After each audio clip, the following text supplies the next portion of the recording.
If your life looks normal, your income feels average, and investing feels out of reach, this is for you. That's where John is too. He wants a plan that fits into his life without forcing changes. He looks at his budget, sees that $70 a week, about $10 a day, is realistic, and builds everything around that. In this video, I'll show you exactly how that setup works, how each ETF has a specific role, how spreading money the right way keeps things balanced. I'll show you John's portfolio and the ETFs he selected using a clear set of criteria. And in the end, I'll show you how this portfolio could potentially turn John's $70 a week into a portfolio worth $1 million. To see why this approach works so well, we need to strip investing down to its simplest form and start with the one idea that makes everything else fall into place: ETFs. ETFs sound complicated at first, but the idea behind them is actually very simple. Think of an ETF like a basket. Instead of buying one single stock and hoping it does well, you're buying a basket filled with many companies at the same time. That way, if one company struggles, it barely dents the overall basket. That's why John's comfortable using them. He's not trying to beat the market or find the next hot stock. He just wants a simple way to grow his money without reacting to every headline or market swing. Inside the basket, money grows in two main ways. One is share price growth. As the companies inside the ETF grow, become more profitable, and keep improving, the value of the basket rises with them.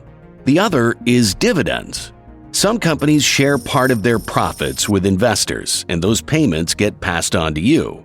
When John reinvests those dividends, they buy more shares, which then create even more growth and income over time. This is where weekly investing starts to matter. By putting in a small amount every week, John doesn't worry about timing the market. Some weeks, prices are higher, some weeks they're lower, and over time, it evens out. What matters is that he keeps showing up and stays invested. Vanguard ETFs fit this approach perfectly. They're low-cost, broadly diversified, and built to track large parts of the market instead of betting on a few winners. That makes it easier to hold through ups and downs without second-guessing decisions or making emotional moves, which is exactly why this same approach shows up again and again when you look at how successful long-term investors actually invest their money.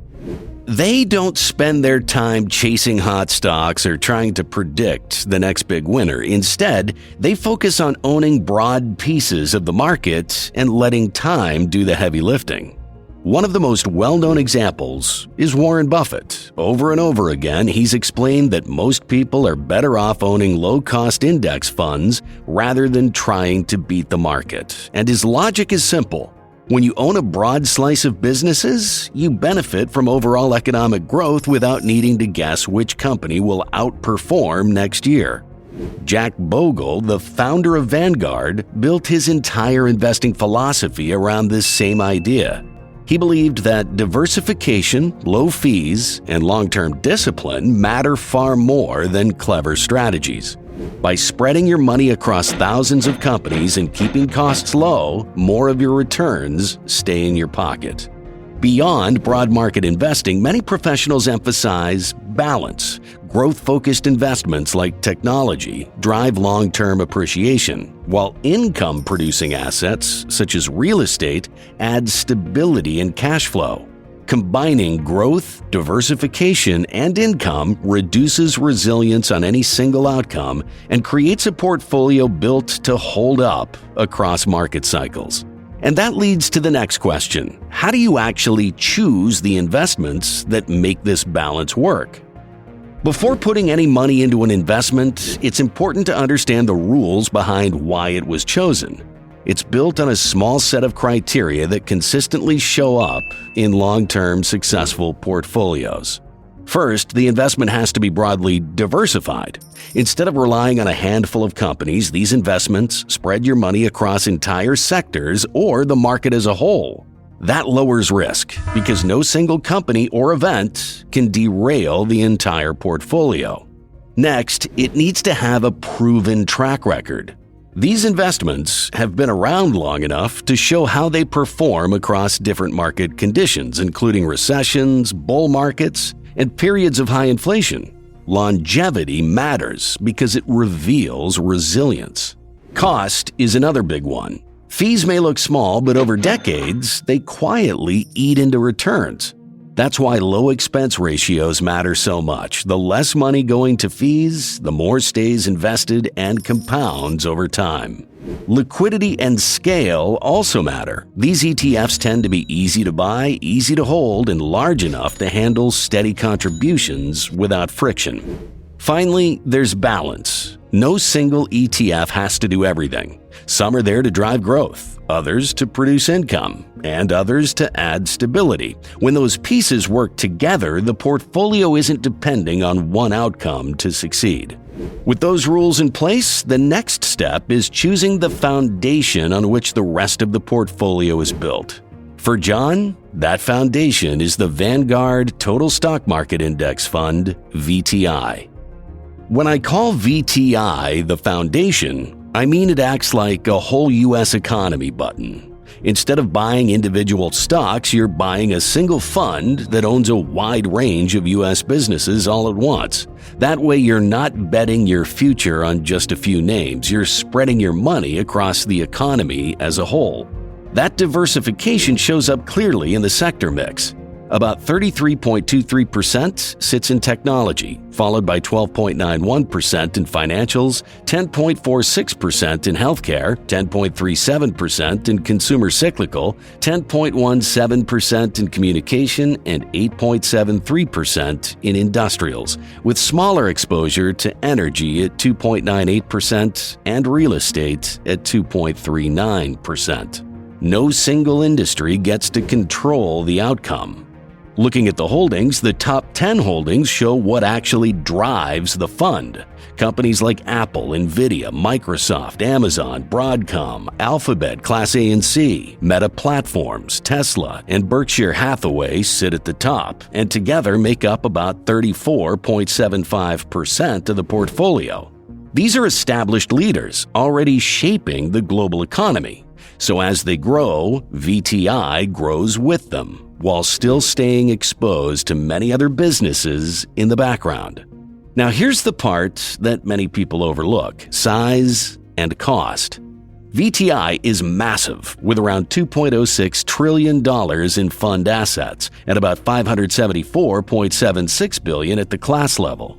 In plain English, that usually means it's easy to buy and sell, and it tends to run efficiently. And the fee is almost nothing. The expense ratio is just 0.03%, which means fees barely make a dent in long-term compounding. Performance over time is where this structure really proves its value. Over the last year, VTI is up about 16.17%. Over 5 years, it's gained roughly 74.37%. Stretch that out to 10 years, and the total return is about 244.85%. Those numbers don't come from clever timing, they come from staying invested in the entire market as it grows. Income plays a supporting role here. The current dividend yield is about 1.11%, and dividends have grown at roughly 6.16% per year over the last decade. While the yield itself earns a D+ grade, the consistency matters more, with about 24 consecutive years of dividend payments. Combined with solid dividend and momentum grades, VTI does exactly what a foundation should do: grow steadily, pay reliably, and set the stage for more focused growth on top of it. So that's the foundation. As for growth, John adds the Vanguard Information Technology Index Fund ETF, VGT. After that, I'll show you one more ETF for the portfolio, and in the end, I'll show you how this portfolio could potentially turn John's $70 a week into a portfolio worth $1 million. But first, let's check out the growth part of the portfolio, VGT. This portion of the portfolio is intentionally designed to push long-term growth faster by leaning into one sector that has consistently driven market returns. Technology. VGT focuses almost entirely on companies building the infrastructure, software, and hardware that power the modern economy. You can see that concentration right away. About 98.22% of the fund is in technology, with only small slices in areas like communication services at 7.3% and financials at 0.58%, plus tiny exposure to a few other sectors. This isn't designed to be balanced on its own. It's designed to be focused. When innovation, productivity, and digital transformation keep moving forward, this fund benefits directly. That focus becomes even clearer when you look at the top holdings. NVIDIA sits at roughly 16.61%, followed by Apple at 15.3% and Microsoft at 12.42%. Broadcom, Palantir, AMD, Oracle, Cisco, IBM, and Micron round out the top 10. Together, those 10 companies make up about 59.09% of the fund. They're companies already shaping areas like artificial intelligence, cloud computing, semiconductors, and global data infrastructure. Structurally, VGT is much more concentrated than VTI. It holds about 328 companies, which means each position carries more weight. Even so, costs stay low. The expense ratio is just 0.09%. Liquidity scores an A+, and the fund manages about $129.96 billion in assets. For John, that means it's easy to invest in, easy to add to weekly, and built to scale. The performance numbers explain why this level of concentration exists. Over the past year, VGT is up about 21.24%. Over 5 years, it's gained roughly 115.26%. Stretch that out to 10 years, and the total return jumps to around 657.71%. That long-term track record is exactly why this fund plays such a powerful role in a FIRE-focused portfolio. Income isn't the goal here, and that's expected. The dividend yield is only about 0.4%, earning an F grade for yield and a D grade for dividend growth. Dividend growth over 10 years is around 1.76%, which is modest at best, but that's expected. Technology companies tend to reinvest profits into innovation rather than paying them out as dividends. VGT's role in the portfolio is simple: maximize capital growth. And when it's paired with a broad market foundation and an income-focused piece, it adds the fuel that can meaningfully shorten the path to financial independence. So, with the foundation and now growth in place, the last piece is income and balance. And for that, John has the Vanguard Real Estate Index Fund ETF, VNQ. This ETF is designed to add steady income and exposure to real estate assets, which behave very differently from technology stocks or the broader market. Real estate doesn't always move in sync with stocks, and that difference is exactly why VNQ earns its place here. VNQ is almost entirely invested in real estate, with about 98.85% of the fund allocated to REITs, real estate investment trusts. The rest is spread lightly across areas like communication services, energy, and industrials with a small cash position. In simple terms, this fund owns companies that own properties: office buildings, warehouses, data centers, cell towers, healthcare facilities, storage units, and retail spaces. John gets exposure to all of that without managing tenants or worrying about repairs. The top holdings show how broad that exposure really is. The largest position is the Vanguard Real Estate 2 Index, followed by companies like Welltower and Prologis. American Tower and Equinix add exposure to cell towers and data centers, while names like Simon Property Group, Digital Realty, Realty Income, CBRE Group, and Public Storage cover retail, logistics, leasing, and storage. Together, the top 10 make up about 52.49% of the fund, which spreads income across multiple real estate models instead of relying on one type of property. The fund holds around 167 companies, making it more concentrated than VTI, but still diversified across many property types. Its expense ratio is 0.13%, which earns it an A grade for expenses, and liquidity is rated A+, meaning it's easy to buy, sell, and scale over time. Total assets under management sit near $65 billion, so this is not a niche or experimental fund. Performance reflects that role. Over the past year, returns have been modest at about 1.03%. Over 5 years, gains are roughly 6.06%. Over 10 years, about 15.18%. These numbers won't excite growth investors, but they don't need to. Where VNQ really stands out is income. The current dividend yield is about 3.9%, earning it a solid B grade for yield. That's significantly higher than both VTI and VGT. So, when John combines VNQ with his growth-focused ETFs, the portfolio becomes smoother and more resilient. It adds cash flow he can reinvest now and potentially rely on later, which makes the entire strategy more balanced and retirement-ready. Here's how this looks week to week for John. This strategy is built around investing $70 per week in a fixed allocation. For John, the plan is simple. Every week, he invests $70 and follows the same split every time. Half of it, $35, goes into the broad market through VTI, giving him exposure to more than 3,500 U.S. companies across every major sector. Another 30%, that's $21, goes into technology through VGT, where long-term growth comes from innovation and productivity.